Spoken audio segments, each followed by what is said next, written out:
உனக்காக 100 வருஷம் வாழணும்னு சொல்றது. 28 வயசு பொண்ணுக்கு அது கிரிஞ்சு, பட் ஒரு 2K பொண்ணுக்கு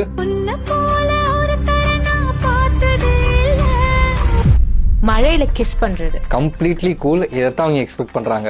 டெய்லி 3 மணி நேரம் போன்ல லவ் பண்றது. கிரிஞ்சும் இல்ல கூலும் இல்ல, ஓகேவா, மிட்டா வச்சுக்கலாம். 1 hour பேசினா கரெக்டா இருக்கும். 100 ரோஸ் கொடுத்து ப்ரொபோஸ் பண்றது கூல் தான். பொண்ணுங்களுக்கு ரொமான்டிக் தான் இம்பார்ட்டன்ட். ஸோ கம்ப்ளீட் அட்ராக்டிவ் தான். பிரேக்கப் ஆயிட்டு ஆன்லைன்ல ஸ்டாக் பண்றது. கிரிஞ்சுலாம் சொல்ல முடியாது, ரொம்ப இன்செக்யூரா இருக்காங்க, அதனால அப்படி பாக்குறாங்க. பார்க்காதீங்க, இன்னும் தான் வீக் ஆவீங்க. பார்ட்னர் கிட்ட பாஸ்வேர்ட் கேக்குறது கூல் தான், ஜென்ரலா கேட்கலாம், பட் இன்செக்யூரிட்டியில கேட்க கூடாது. அதே மாதிரி அவங்க ஹைடும் பண்ணக்கூடாது. இன்ஸ்டா பயோல பார்ட்னரை மென்ஷன் பண்றது. கூல் தான். கம்ப்ளீட்லி அவங்க மேல ட்ரஸ்ட் வரும், உங்களை இன்னும் நல்லா லவ் பண்ணுவாங்க. லவ்ல பொசசிவா இருக்கு. Completely cool. ஒருத்தவங்க பொசசிவா இல்லைன்னா உங்களை உண்மையா லவ் பண்ணலன்னு அர்த்தம். பிரேக்கப் ஆன அப்புறம் நீ தான் வேணும்னு கேக்குறது. கிரிஞ்சு இல்ல, பட் லவ் பத்தியான அண்டர்ஸ்டாண்டிங்கும் இல்ல. புரிஞ்சுக்கோங்க, நீங்க வேணான்னு சொல்லி தான் பிரேக்கப் பண்ணிருக்காங்க. திரும்ப நீங்க வேணும்னு சொன்னா அவங்க அக்செப்ட் பண்ணுவாங்களா? கண்டிப்பா பண்ண மாட்டாங்க. இன்னும் உங்களை வெறுப்பாங்க. அவங்களை திரும்ப லவ் பண்ண வைக்கணும்னா அவங்க கிட்ட சைக்கலாஜிக்கலி கரெக்டா பிஹேவ் பண்ணணும். அப்பதான் லவ் பண்ணுவாங்க. அதுக்கு தான் நம்ம லவ் சேனல் வந்து கன்சல்டேஷன் ப்ரொவைட் பண்றோம். நாங்க உங்க பிரேக்கப் இஷ்யூ கேட்டு அதுக்கேற்ற கரெக்ட் சொல்யூஷன் சொல்லி உங்க இஷ்யூவை சால்வ் பண்ணி கொடுப்போம்.